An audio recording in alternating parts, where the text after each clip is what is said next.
Todo mundo precisa ter um referencial nessa vida. Toda família tem aquele primo, aquele tio que todo mundo fala, fulano na sua idade já tinha feito tal coisa. Isso acontece também na família dos carros.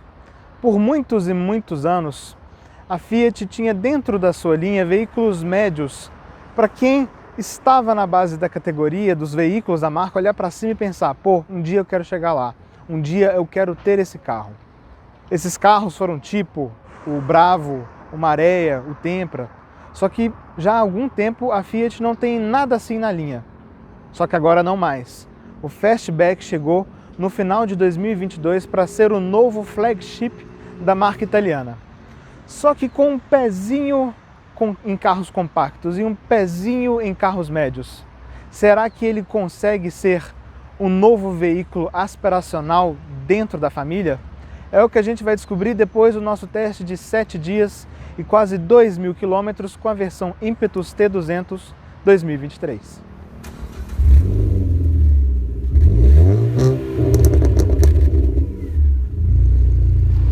E se você for comprar um carro usado seminovo, não deixe de usar o serviço de consulta veicular Dá Olho no Carro.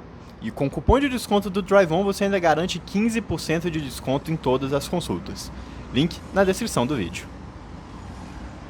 O Fastback foi lançado aqui no Brasil em setembro de 2022, mas essa ideia não é novidade dentro da linha Fiat.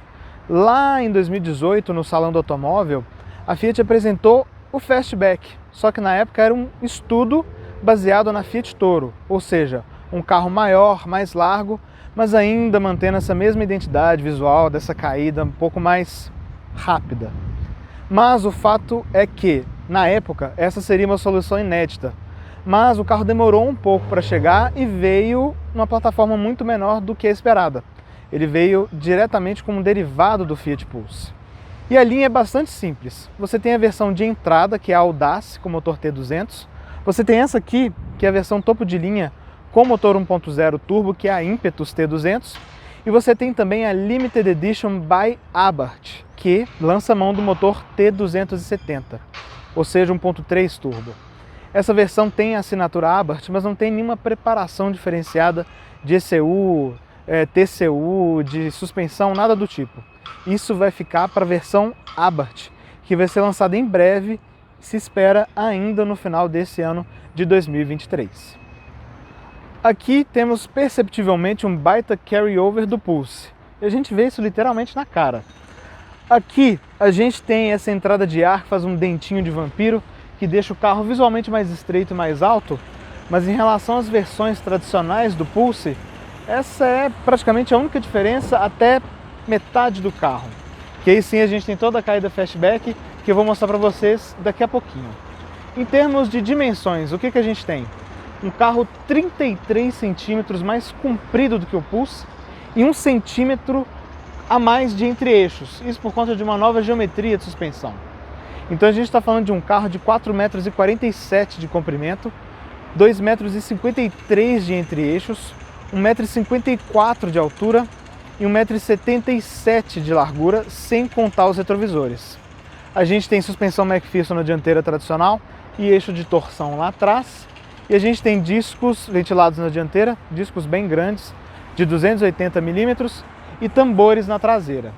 Um ponto que eu acho que é importante deixar bem claro. O vão livre é bom, 19,2 centímetros, mas a gente tem um baita rodão com pneu baixo. Então, dependendo de onde você usa, buraco e tudo mais, esse é um ponto que você tem que considerar. Aqui a gente está falando de pneus 215/45 aro 18. Nesse carro aqui, Continental Premium Contact 6, pneus excepcionais. Mas tudo bem, aqui na traseira, né? O visual é exclusivo do Fastback. Apesar dele ser um liftback, né? O nome vem dessa caída mais suave do teto, né? Que traz essa sensação de esportividade, né? Que vem de outros tempos.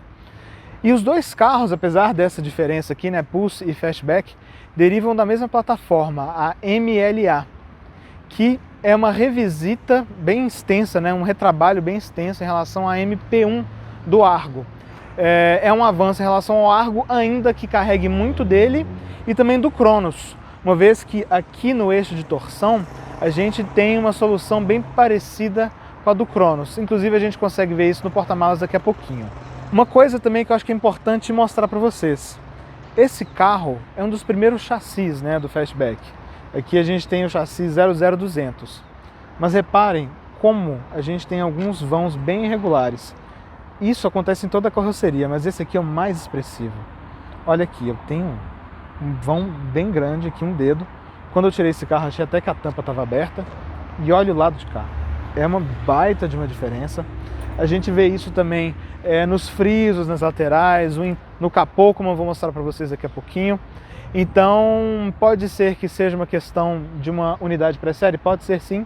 Mas, se você estiver procurando um Fastback, dê uma conferida nisso e garanta que o seu esteja muito bem alinhado, muito bem montado. Mas vamos lá, a gente estava falando de semelhanças, né? E aqui debaixo do capô nós temos mais uma semelhança, que é o motor GSE T200, que surgiu exatamente no Pulse. É um motor ainda novo, segue a mesma arquitetura básica aí do GSE T270, só que com um cilindro a menos. Então é o que se chama de uma construção modular de motores. É um motor turbo, injeção direta, um motor bastante moderno, totalmente em alumínio, coletor de escape integrado ao cabeçote. Ele tem variação de tempo e levantamento das válvulas através do sofisticado sistema Multi-Air 3. Então você tem uma variação muito maior de mapas de injeção aqui, e isso tudo pensando em melhor desempenho, melhor consumo e menor emissões. Aqui a gente tem o motor 1.0 3 cilindros turbinado mais potente do mercado. Ele tem 125 cavalos na gasolina e 130 no álcool, a 5.750 rotações por minuto. E de torque 20,4 kgfm, ou 200 Nm, daí vem o T200. Isso já a partir de 1.700 rotações por minuto.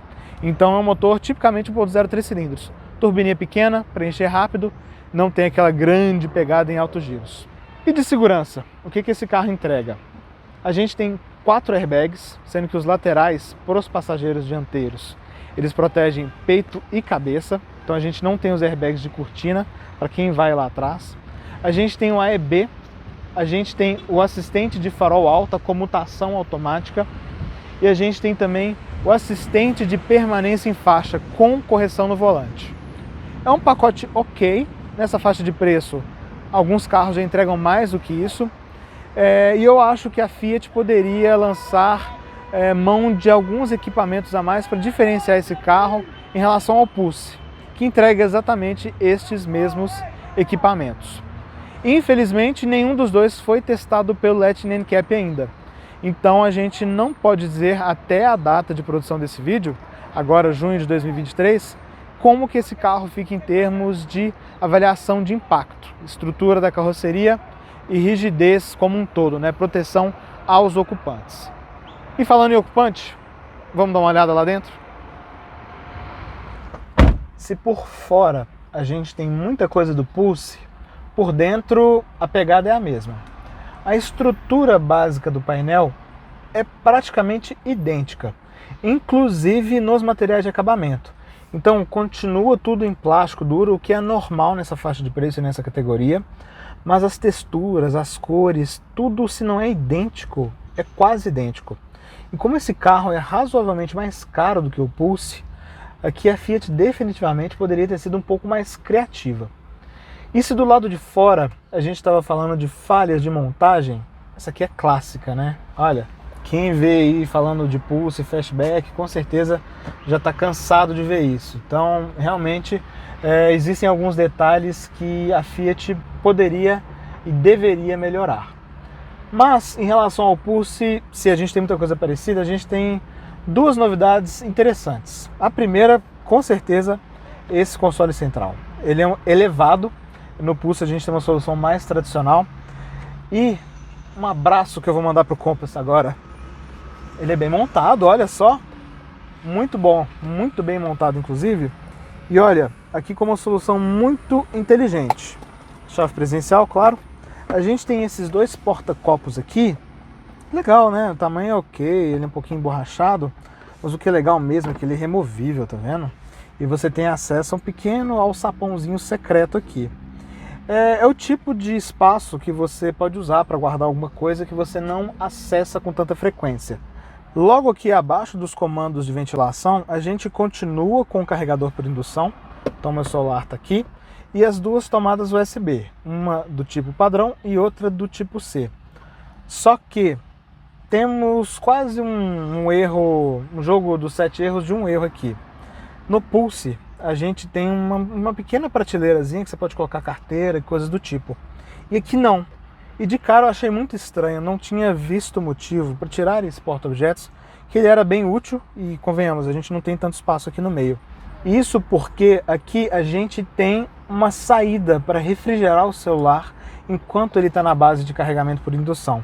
Então ela fica logo aqui onde eu estou apontando o dedo. Não sei se a câmera vai conseguir pegar. Mas é muito legal porque eu viajei com esse carro, peguei 7 graus na estrada, estava bem frio. Vim com o ar quente ligado, só que aqui ele não jogou o ar quente, ele jogou um arzinho fresco. Então uma solução muito inteligente, que dentro da linha Stellantis, por enquanto, só me lembro de ter visto no Jeep Renegade. Em termos de equipamentos, a gente tem algumas pequenas diferenciações em relação ao Pulse. Além dessa saída de ar que eu comentei com vocês, e desse comando eletromecânico para o freio de estacionamento, a gente tem também a função Auto Hold. Então, você tira o pé do freio e o carro fica parado, seja na subida, na descida, no farol, onde for. E ele também é um carro bem correto em termos de equipamentos. Então a gente tem retrovisor eletrocrômico, a gente tem um sensor de estacionamento dianteiro, a gente tem um ar-condicionado digital e automático, a gente tem também, inclusive, as luzes de cortesia nos retrovisores, né, as luzes de poça. Então uma luz de cortesia aqui que você abre a porta, ela ilumina onde você vai pisar, onde você vai entrar no carro. Então são detalhes legais aí que combinam com essa ideia de veículo mais flagship dentro da linha Fiat. Mas em termos de ergonomia, como é que ele fica? Olha, felizmente a herança do Pulse é boa nesse sentido. Reparem como o banco é muito bem alinhado com o volante, muito bem alinhado mesmo. E sem querer ser chato, mais um abraço para o Compass, com seu volante terrivelmente desalinhado aí dentro do grupo. Os pedais também têm um acesso muito fácil, como referência para ajustar o banco, tá vendo? Eu faço uma simulação de embreagem aqui, tudo bem, sem problema. Acelerador fácil para chegar no kickdown. Tem um bom apoio para o pé aqui, que seria um quarto pedal. Um pouquinho mais avançado do que o ideal, né? O joelho fica um pouquinho flexionado, mas ainda tudo bem. A gente tem regulagem de altura do banco por alavanca e a gente tem regulagem do encosto por pontos pré-definidos, né? Uma alavanca também. Temos regulagem de altura do cinto de segurança, o que é muito positivo. Regulagem de distância e também de altura do volante num campo muito bom. Quem acompanha as nossas avaliações aí, né, vê a gente falando muito de Argo, sabe que esse é um ponto que eu sinto muita falta. Então aqui você consegue deixar o volante bem próximo de você. Então reparem, o ângulo bem legal, bem do jeito que eu gosto mesmo. E os bancos são bem firmes, bem firminhos, ainda sem incomodar. Tem um apoio legal para as coxas, tá vendo? Então acho que são bons nesse sentido. Também apoiam bem lateralmente as pernas. Também apoiam bem lateralmente o tronco. O apoio de cabeça não é daqueles que te empurra muito para frente. Então gostei de ver essa solução aqui. Essa estrutura é uma boa herança do Fiat Pulse, mas aqui a gente tem uma capa diferente. Então a gente tem esse efeito tridimensional aqui, que ajuda a melhorar um pouquinho a impressão da gente estar em um carro que quer ficar acima do Pulse. Mas continuo com a minha crítica aqui, a Fiat deveria ter sido mais criativa na diferenciação aqui em relação ao irmão menor do Fastback. Aqui no painel de instrumentos a gente tem a mesma tela de 7 polegadas que conhecemos do Pulse. E faço as mesmas críticas, o brilho não é legal, o contraste não é legal, é uma tela que sob luz forte fica com a leitura muito dificultada e alguns grafismos também não são muito claros. Mas olha, tem um nível razoável aí de opções de visualização. Então a principal com conta-giros, econômetro, só o velocímetro. A gente tem uma segunda página aqui só de consumo com percurso A, B, e é legal aqui que você consegue criar vários novos percursos. Você tem um percurso desde abastecimento, um histórico dos 20 km, que também é muito interessante. Você tem pressão dos pneus para zerar, performance, né, que mostra quanto de potência e pressão do turbo você está usando em porcentagem, das assistências de direção, algumas pequenas configurações de alerta de velocidade, posição dos elementos na tela e de volta para a tela inicial. Então ali consumo médio A, consigo colocar outra coisa, autonomia outra e por aí vai. É uma tela de 7 polegadas que eu não gosto muito, eu acho que é uma solução que passa longe do ideal, especialmente para a faixa de preço que o Pulse atinge. Aqui no volante a gente tem do lado esquerdo os comandos do computador de bordo e de telefonia, e do lado direito a gente tem do piloto automático, que lembrando não é o adaptativo, ativar a função Sport, que atua no mapa do acelerador e do câmbio, e também do limitador de velocidade. Os comandos são bem fáceis, eles são comuns à linha Argo, então mesma posição. E aqui a gente já tem obviamente a nova almofada de airbag, que também é comum a outros veículos da linha Fiat, como o próprio Argo e também a Fiat Toro. Como também é padrão na linha, aqui atrás a gente tem os comandos de volume e para passar música, então muita gente acha escondido, para mim sem problema nenhum. Temos também as borboletas, mais e menos acompanham o volante, então legal. Nessas borboletas aqui acho que poderia ter a função de segurar uma e desligar o modo manual, mas enfim, tudo bem. E a qualidade dos acionamentos aqui, né, das hastes, ela é só razoável. Poderia ser um pouquinho mais leve, reparem, um pouquinho barulhenta, né, não é legal. E aqui a gente tem no lugar do cilindro da ignição o botão para dar a partida ou desligar o carro. Então, bem no local familiar aí, que não vai precisar de muita adaptação e nem procurar ao redor aqui do console central. E aqui na transmissão, né, no comando do câmbio, a gente também tem a função manual, né? A gente tendo uma transmissão CVT aqui, a gente está falando de um câmbio de 7 marchas que são criadas através de pontos de variação das polias. Se no painel de instrumentos a gente tem uma tela pequena de 7 polegadas e que deixa a desejar, aqui a gente tem uma bela tela de 10 polegadas e com uma boa definição de cores, uma boa profundidade de preto, uma boa definição de modo geral. Então você tem um pequenos widgets aqui, né? Você consegue configurar rádio e mapa, você consegue selecionar se você vai escutar rádio, Bluetooth, e claro, você pode usar também o Apple CarPlay. E aqui, né, as funções vão ser as mesmas independente do carro, mas funciona muito bem o espelhamento sem fio e com fio aqui, acho que é legal deixar isso claro. Temos também navegador embutido, demorou um pouquinho para carregar, mas ele fala de radares, ele dá endereços, tem funções de visualização também em 3D. E você consegue configurar diversas opções do veículo, né? Nível de assistência, das assistências à direção, hora, data, funções de som, vários outros atalhos temáticos aqui também, né? Que eles chamam de apps, para facilitar um pouco essa divisão. E você também consegue comandar o ar-condicionado através dessa tela. Então, posso botar aqui na velocidade 1 até a 7, ligar a função automática, decidir para onde eu vou, né, direcionar o ar e controlar a temperatura aqui pelo lado esquerdo, claro, também desligar ele. O que eu gosto muito de ver aqui é essa solução que a Fiat achou para os comandos do som, alguns comandos de assistência, direção e também do ar-condicionado. Ao contrário de muitos veículos que só tem os comandos touch direto na tela, aqui não, aqui você consegue desligar, você tem um botão de volume e olha atenção aos detalhes, né? Você gira o botão e aqui o ícone ele continua sempre na mesma posição. Atalhos fáceis para travar a porta, desligar a tela, botar no mudo, controle de tração, sensor de estacionamento, assistente de permanência em faixa, você pode desligar aqui toda vez que você entra no carro, ou deixar ele sempre desligado a partir da central multimídia. E aqui os comandos do ar-condicionado, desligar ou ligar, né, o botão off tem função dupla, o ar-condicionado, o automático, recirculação e os desembaçadores. E o que é especialmente legal aqui, esse botão de dupla função. Reparem, tá vendo? O Lucas está chegando perto, ele está vermelho e azul, porque aqui nesse momento eu estou regulando a temperatura. Se eu apertar ele, ele fica branco e eu regulo a velocidade do ventilador. Isso aqui é muito prático, muito bom, não precisa distrair, não precisa desviar a atenção.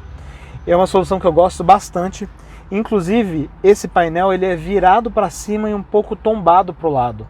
Então, os acionamentos aqui nele são muito fáceis. Então, nesse ponto aqui, a Fiat realmente está de parabéns. Um ponto que incomoda aqui dentro do interior do Fastback, porém, é a sua largura. Essa é uma limitação que a Fiat acabou não conseguindo driblar, carregando algumas soluções de outros veículos. Então, apesar desse console central, reparem como o apoio de braço é muito estreito. Duas pessoas mais corpulentas aqui ficam muito próximas. E aí você deve estar se perguntando por que eu estou segurando o cinto, né? Porque reparem, na hora que eu solto, ele acaba ficando preso entre o banco e a coluna central. No caso do motorista, isso não vai ser um problema. Mas às vezes o passageiro vai andar e isso aqui vai acabar ficando numa posição que vai ficar fazendo barulho. E você vem e tem que ajeitar o cinto no seu lugar. E reparem também como é um carro estreito, tá vendo? Como é fácil eu sentado na posição correta, esticando o braço, como eu tô quase aqui encostando na coluna central. E eu sou uma pessoa de estatura mediana, apenas 1,77 m. Então esse é um ponto que acaba limitando muito a habitabilidade aqui dentro do Fastback. Isso, claro, se você estiver levando muitas pessoas aí de porte mais elevado. Mas será que o espaço traseiro também vai ter esse problema? Vamos dar uma olhada.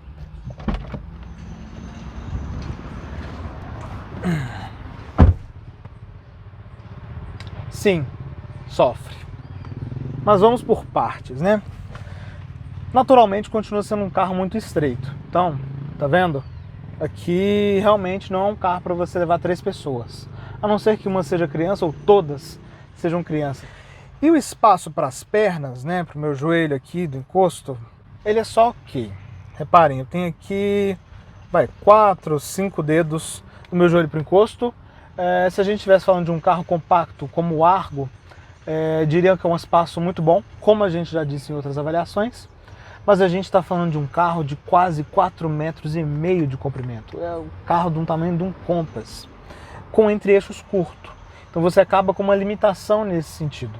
Lembrando, eu tenho 1,77 m de altura. Então uma pessoa mais alta, atrás de uma pessoa mais alta, vai ter um problema aqui. Outro ponto que também é limitante em termos de habitabilidade. O banco continua muito curto. Assim como o Argo, o Cronos, enfim. É um mal crônico da linha Fiat. Reparem, né, a minha coxa aqui fica um bom espaço sem apoio. Realmente não é o ideal. E, por conta dessa caída de Fastback, a gente não tem um espaço tão bom assim para a cabeça. Então vamos lá, olha. Tem aqui 2 dedos da minha cabeça para o topo. E aqui a Fiat ainda mexeu um pouquinho na posição do assento e do encosto, justamente considerando essa caída do teto. Mas ainda assim, não é um espaço que a gente pode chamar de bom para um carro nessa faixa de preço e também desse porte. E claro que a gente tem uma limitação também em termos de visibilidade traseira. Olha, o vidro é bem inclinado, ele é bem apontado para cima. Então, às vezes, no trânsito, você olha no retrovisor, parece até que o carro de trás está muito próximo.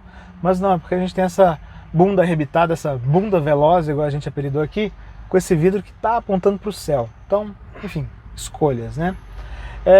Em relação ao Pulse, como eu falei com vocês, a gente tem o mesmo padrão de acabamento e materiais. Só que aqui no apoio de braço, assim como a gente vê lá na dianteira, a gente tem esse pequeno revestimento em vinil.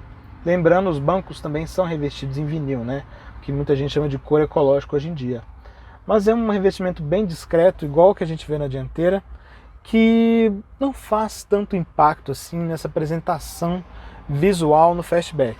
E claro, os bancos eles seguem o mesmo padrão da dianteira, tá vendo? Então, esse efeito 3D, essa costura aqui branca, então as duas fileiras aqui conversam em termos de linguagem. E o teto preto, que muita gente gosta, e que eu inclusive passei a gostar com o tempo, que ajuda a dar essa impressão de premium, uma coisa mais esportivada, por mais que a gente continue a ver outros pontos simples herdados de outros carros da Fiat, né? Então olha, essa montagem da lâmpada aqui não é ideal, a lâmpada também bem discreta, enfim, não é muito bom. A gente tem as alças, que é um ponto positivo, muitos carros estão deixando de oferecer ela, como o Nivus, por exemplo, que é um concorrente direto. só que é uma alça de solução simples. Mais uma vez, algo que não condiz muito com essa faixa de preço. Mas a gente tem uma outra novidade legal aqui. Quem é doido aí, né? Tem gente que odeia que eu fale ponto negativo e positivo ao mesmo tempo. Mas a vida é isso, né? Muito massa. Saída de ar. O Pulse não tem isso. Não há um ar-condicionado de 2 zonas, não há um ar-condicionado de 3 zonas. Não consegui fechar essas saídas aqui. Não consegui fechar nem as dianteiras. Mas é bom que tenha. E aqui a gente tem também uma tomada USB do tipo tradicional e que também é iluminada. Então legal aqui, você está fazendo viagens, como eu fiz, levei pessoas aqui atrás, então a pessoa usa aqui, faz viagens longas sem precisar se preocupar com a bateria do seu dispositivo móvel. E agora quem vai no porta-malas, vou te falar, lá realmente não tem preocupação. Vou mostrar para vocês. O Lucas está rindo aqui da minha cara atrás da câmera, ele tá se vingando hoje, porque eu quebrei o joelho dele em algum vídeo. O que ele me fez fazer aqui agora? Só para mostrar para vocês que no porta-malas do Fastback cabe um adulto de estatura mediana acima do peso. E olha, é realmente um baita de um porta-malas. A Fiat fala em 600 litros, mas esse é o padrão líquido. Mas pô, a Fiat não precisava falar de padrão líquido aqui. A gente tem 600 litros nesse padrão líquido e 516 no padrão VDA, que é o normal da categoria, que é o padrão da concorrência. E, gente, é realmente um baita de um porta-malas. Eu viajei com muita coisa nesse carro. Essa mala, inclusive, é da minha viagem, é uma baita de uma mala. Reparem como tem muito espaço aqui ainda assim. Mérito, claro, desse balanço alongado, mérito num carro que foi muito esticado em relação aí ao Argo, ao Cronos, por exemplo. E ele não é só grande, como o acesso também é gigantesco. Olha isso, você tem uma baita de uma tampa, você tem esse bagagito aqui também, que ele é dobrável, né? Então reparem, ele também te dá um grande acesso, por mais que essa seja uma solução um pouco limitada em termos de usabilidade, facilita colocar coisas aqui. Só que aqui o que chama atenção é que lá na reta do eixo de torção, do eixo traseiro, você tem aqui claramente um calombo, né? Mas ainda assim, um ótimo porta-malas. Ele tem inclusive iluminação em LED aqui, né? Uma iluminação que está aqui em LED. O que eu senti falta aqui foram de pequenos ganchos, porque ele é muito grande, nichos aqui nas laterais, né? Para guardar alguma coisa menor. Mas a gente tem ganchos de metal ali, né? Para amarrar coisas maiores e mais pesadas. E essa solução do bagagito, ela não me agradou. E o porquê disso? Eu não boto minha mão no fogo quanto à resistência desse material. Eu acho que, dependendo do que você usar, esse aqui pode acabar se cortando com o tempo, tá vendo? Talvez seja um nylon bem simples, não sei dizer. Mas principalmente por conta disso, tá vendo? Ela se prende aqui. E isso faz barulho. Andando em piso ruim, essa tampa é bastante barulhenta. Eu continuo achando que seria ideal, talvez essa tampa ela fosse bipartida aqui e ela acompanhasse o movimento de abertura, né, direto da porta. Mas enfim, questão de escolhas, né. E o acabamento é bom, a gente tem batente de plástico, ali dentro tudo revestido em feltro, como vocês viram.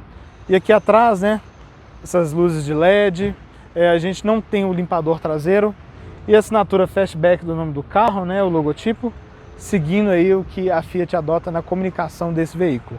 Acho que é uma ótima oportunidade para falar que gosto é algo totalmente subjetivo. Tem gente que vai achar bonito, tem gente que vai achar feio, mas o que eu achei interessante é que ele não é um carro que passa despercebido. Feio ou bonito, ele é um carro que faz vista, ele é um carro que chama atenção. E eu odeio usar esse termo, porque parece coisa de jornal barato, de jornalista desinformado. Mas ele parece carro importado, não tem gente que gosta disso? Esse aqui parece. Mas esse pedaço é muita lata realmente. Faz até essas rodas aro 18 parecerem pequenas. Isso porque a gente tem um carro com comprimento de Compass, com entre-eixos de Argo, e a bitola dele é especialmente estreita, especialmente a dianteira. Então ele é um carro que fica um pouquinho perdido dentro dessas proporções. Vou dar uma carona agora para vocês no Fastback. E olha, freio de estacionamento eletromecânico. Então aqui eu apertei, mas se você tiver com o cinto atado, câmbio no D, um toquinho no acelerador, ele já desarma. Vamos começar pelo começo. Direção, tem um peso bem legal em velocidades baixas, inclusive para manobras, sem problema nenhum. E é uma direção que tem uma centragem correta. Vou continuar mostrando para vocês aqui. Mas o que me agradou muito nessa direção é o trabalho de isolamento dela. Olha, lembrando, são pneus bem baixos, 215/45, aro 18. E olha, esse piso é bem ruim, bem degradado, não tem impacto nenhum na direção. E olha que eu estou rodando nesse pneu aqui com a pressão ecológica indicada no manual, até um pouquinho acima dela. A pressão que a Fiat indica é 36, eu estou com 37. Então, belíssimo trabalho de isolamento, ganha um peso muito bom em velocidade e tem um diâmetro de giro ok. A gente está falando de um carro que precisa de 10,7 metros para completar a volta. Outra coisa que agrada também é a suspensão, mas isso já é normal dentro da linha Fiat, né? Mas ainda assim ficava a dúvida também por conta desses pneus de perfil bem baixo. Mas o fato é que aqui a gente tem um carro que ele roda de maneira bem relaxada de amortecedores, em lombada passa sem problema nenhum, muito curso de suspensão, a gente tem um vão livre muito bom e ainda assim um comportamento dinâmico também bastante correto. Então acho que esse é um ponto positivo que costuma seguir os carros da Fiat, que me agrada bastante. Vamos aproveitar que está vazio aqui, porque eu quero mostrar para vocês o comportamento do CVT saindo do zero. Eu vou parar aqui e vou sair rapidinho, ó, pisando fundo em 3, 2, 1, pisei.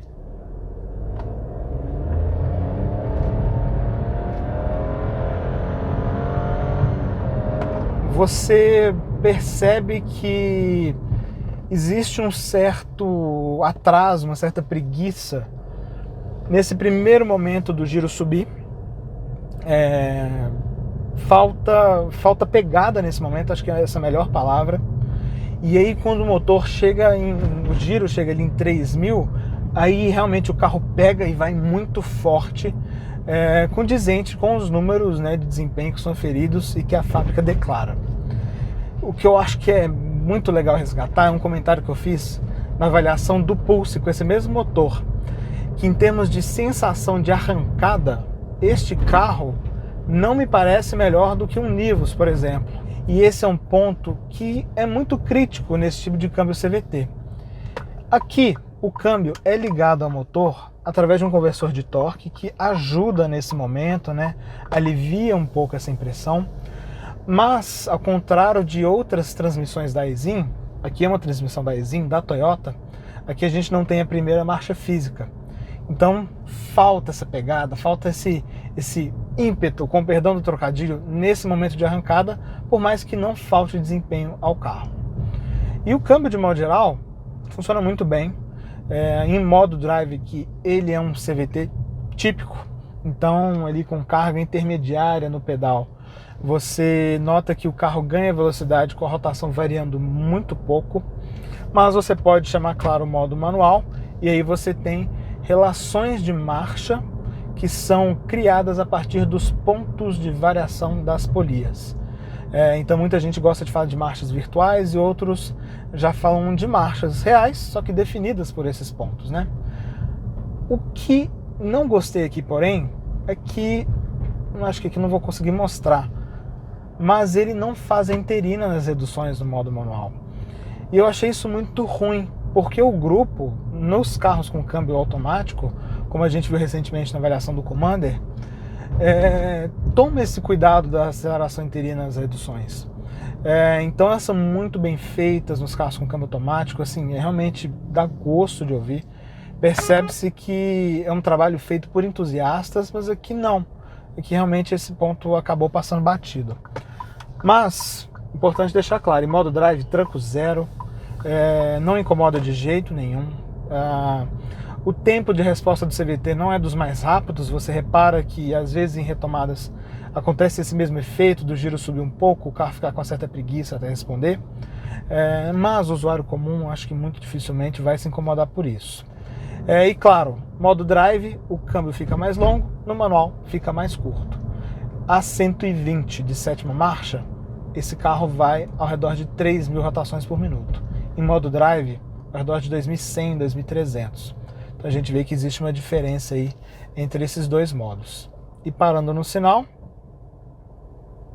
tem o controle de neutro. Não tem o start-stop, mas o controle de neutro não te deixa aquela sensação do carro querer arrancar o tempo todo, tira a vibração do motor e do câmbio. Nesse momento, vibração só do motor, carro muito bem isolado, e economiza combustível. Mas acho que poderia ter também o start-stop. Ainda falando de suspensão, óbvio que a gente tem um curso bem legal de amortecedores, como vocês viram, mas com um pneu tão baixo assim, você acaba tendo um pouquinho mais de aspereza de rodagem aqui dentro. Mas mesmo esse trabalho foi muito bem feito. Então dá para notar que os amortecedores têm bom curso, os coxins foram bem trabalhados, buchas foram bem trabalhadas. E eu vou bater palma aqui também para quem escolheu esse pneu Continental Premium Contact 6. Cara, que pneu bom, muito, muito bom. Silencioso, cola bem na estrada, tem um grip ótimo. Não é um pneu duro, não é um pneu barulhento. Enfim, gostei bastante dele. E falando em estrada, né, assim, acho que também é legal fazer um adendo aí em termos de desempenho. É que se você, como eu, também não goste muito dessa sensação de CVT ou queira mais potência, você consegue encontrar esse mesmo pacote de equipamentos de segurança e comodidade na versão Limited, com motor 1.3 e o câmbio automático Aisin de 6 marchas. É um câmbio epicíclico tradicional. Então essa é uma opção que você também tem dentro da linha Fastback, só que custando uma bela de uma grana a mais. Então fique aí na sua mão escolher. Uma coisa legal que eu notei de diferente em relação ao Pulse é o delay do acelerador. Me lembro muito bem que esse carro, o Pulse, tinha um delay no começo do comando do pedal ali que incomodava e depois o carro pegava. Aqui a gente tem um acelerador muito bem dosado, fácil de usar, sem problema nenhum nesse sentido. E a mesma coisa com o freio. Ótimos freios também, não senti falta de capacidade de frenagem. Nesse carro nenhum problema em relação aos tambores, então eles ficam aprovados. Só que eu não posso dizer a mesma coisa dos faróis. Na avaliação do Pulse, isso também tinha me incomodado. São faróis de LED por refletores. Aqui, ao contrário do Compass, não temos um buraco na frente do carro, o que é legal, mas o facho é muito curto. Então em estrada você fica refém de usar o alto toda hora. E o assistente de farol alto aqui não é dos mais inteligentes. Lembrando, ele não é um DLA, Dynamic Light Assist, é um FLA. Ele só comuta entre o alto e o baixo. Então ele não ofusca ninguém, mas tem hora que ele também não vai ligar no breu completo. Às vezes, né, ele pega uma placa refletindo e acaba não ligando o alto, que deixa a desejar. Então até desliguei essa opção aqui no carro e usei por conta própria. E ele também tem um assistente de permanência em faixa, com atuação ainda um pouco brusca no volante. Não gosto desse sistema, também deixei desligado, liguei só para avaliar. E aqui, muito felizmente, o AEB não me incomodou hora nenhuma. Teve um momento que foi devido, que eu estava trocando de faixa, apitou, tudo bem. Uma outra situação que nem me lembro o contexto exato, que ele apitou, mas foi só isso. Não freou de maneira ativa, não tive problema nenhum nesse sentido. Então o sistema está bem calibrado. Mas eu rodei, isso tudo. Como é que foi de consumo, né? Eu recebi esse carro com gasolina, não troquei o combustível, então todos esses números que eu vou falar com vocês são com gasolina. E sem ar-condicionado, porque a gente está num período frio, então não precisei usar ele. Trânsito urbano pesado aqui dentro de São Paulo, anda e para de trânsito intenso, rua de barro, andando devagar, esse carro ficou na faixa dos 7 km por litro. Em trânsito mais intermediário, anda e para, ruas de bairro, avenidas de 50, 60, ele ficou na faixa dos 12. Em condições totalmente livres de avenidas, nessas mesmas condições de 60 por hora, chegando aos 18, passando dos 24 em vias expressas, como as marginais aqui em São Paulo, e em estrada, com 3 passageiros, mala cheia, um cachorro, andando a 110, 115 na Fernão Dias, ele ficou na faixa dos 16 km por litro. Não dá para dizer que é um consumo ruim, mas também não achei tão bom. A gente tem muito para explicar isso, né? Um vão livre alto, é um carro alto, pneus largos, motores 1.0, 3 cilindros, né? Tem essa pegada boa em baixa, mas com o câmbio automático não tem muito milagre. Enfim, continua não sendo um ponto muito positivo do GSE Turbo, mas, dadas as condições, é justificável. Vamos aos clássicos e talvez por muitos temidos pontos positivos e negativos depois do nosso teste de quase 2000 com o bunda veloz. Primeiro ponto positivo, que é uma constante nos carros da Fiat, felizmente, e continuamos batendo palmas de pé aqui, é o acerto de suspensão. A gente tem um carro que tem uma delicada limitação quanto a esses pneus. São pneus de perfil baixo, com menos de 100 mm de parede lateral, uma escolha até bem ousada. Isso se faz sentir um pouquinho claro em alguns momentos, exige um cuidado, mas ainda assim a gente tem um acerto de suspensão muito bom. É um carro que ele roda de maneira relaxada, ele é um carro que tem bom curso de suspensão, tanto na distensão quanto na compressão. A gente tem um bom vão livre, bom ângulo de ataque, bom ângulo de saída e ainda é um carro que entrega um comportamento muito correto. Então, mais uma vez aqui, a Fiat conciliando muito bem conforto e comportamento dinâmico. O segundo ponto positivo não poderia ser outro além desse gigantesco porta-malas. Eu estava conversando com o Lucas aqui, a gente não conseguiu pensar em nenhum outro SUV que tenha um porta-malas tão grande assim, nem na categoria dos médios. O Compass, por exemplo, vai nos 440, o Taos fica perto do 480. Aqui nenhum SUV compacto chega perto disso. Então, se para você porta-malas é uma questão crítica, se você quer um carro com espaço de porta-malas de um sedã das saudosas peruas, mas quer um visual mais transado, um visual mais dinâmico, mais contemporâneo, cara, o Fastback é um carro para você considerar. Vale muito a pena dar uma olhada nele, porque realmente esse ponto é um grande destaque nessa categoria. Mas, como aqui nós temos muitas soluções oriundas de outros carros da Fiat, nós temos dois pontos negativos que mostram bem qual que foi o compromisso que a marca italiana chegou aqui no Fastback. O primeiro deles, com certeza, é o espaço. O entre-eixos é de Argo, né, 1 centímetro a mais. É muito pouco para um carro deste comprimento. Então a gente tem um baita de um balanço traseiro e a gente tem um espaço interno que não é condizente a um veículo desse porte.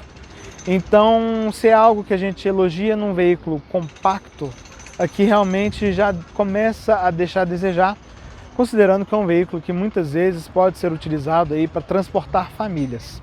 E o entre-eixos não é o único ponto, ele também é um carro estreito, o que tem impacto não só em espaço, mas também visualmente, né? Dependendo do ângulo que você olha o Fastback, fica aquele gostinho de carro um pouco desajeitado em proporções e medidas. E o segundo ponto negativo é o acabamento. E aqui eu penso no sentido amplo da palavra. A gente tem um acabamento de materiais bem simples, não condizentes ao Fastback, pouca diferenciação em relação ao Pulse, o que eu acho que também não é muito legal. A gente tem falhas de montagem lá dentro, o que joga contra, é algo que não combina com a imagem premium que esse carro quer passar. E nessa unidade específica aqui a gente tem inclusive erros gritantes de montagem externa, né? De peças, portas, capôs em relação à carroceria. Então, quando eu digo acabamento, eu digo de montagem, digo de materiais, digo de diferenciação, de cores, texturas, enfim. Nesse ponto, a gente vê que a Fiat economizou bastante, talvez, para conseguir entregar essa solução aqui, que tem esse impacto visual, mas que acaba carregando muitas limitações de seus irmãos de família. Vamos falar da parte que ninguém gosta, preço. Esse carro agora, no começo de junho, mês 6 de 2023, tem o preço base de R$ 147.990. Nessa cor metálica aqui, ele vai a 149.490 e 500, enfim, 150 mil com um troquinho ali para alguma brincadeira. Ele é um carro caro. Em relação ao seu principal concorrente direto, o outro SUV acupesado, que é o Nivus na versão Highline, a gente está falando de um carro cerca de R$ 5.000 mais caro. E esse preço é virtualmente idêntico ao de Pulse Abarth e Renegade Longitude. Ou seja, a gente tem carros nessa mesma faixa de preço que entregam um projeto mais sofisticado, mais maduro, como o Nivus, como o Renegade, que entrega também melhor acabamento, melhor motor.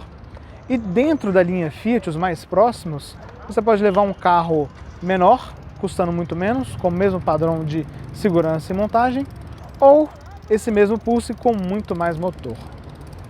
Qual é a do Fastback então?